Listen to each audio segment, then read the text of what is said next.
Halos mabura ang ilang komunidad sa Japan nang tamaan ng napakalakas na lindol at tsunami noong 2011. Pero sa isang bayan, kaisa-isang bahay lang ang naiwang nakatayo at gawa ito ng mga astig na Pinoy. Nang tamaan ng tsunami ang Iwaki sa Fukushima noong 2011, ang bahay na ito lang ang naiwan. Naging malaking balita ito sa buong Japan.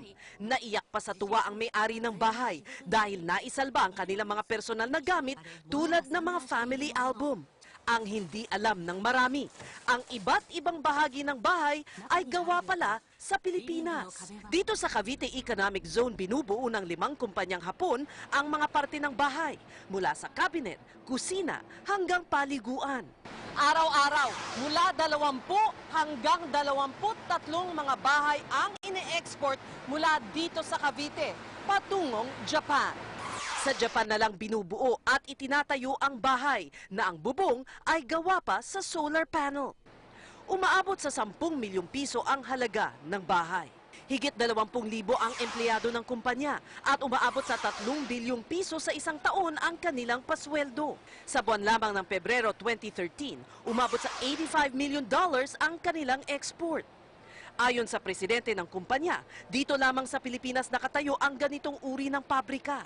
What are the factors here in the Philippines that led to the success of your company? There are 4 factors. First, PESA.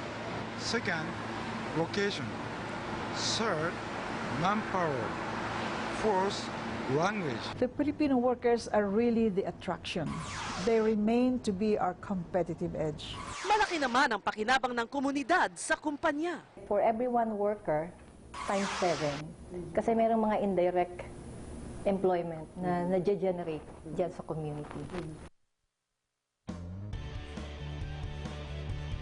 Bukod sa trabaho, ipinamimigay din ng kumpanya mga scrap wood sa maliliit na magtitinapa sa Rosario, Cavite. Nagdo-donate rin sila sa mga paaralan.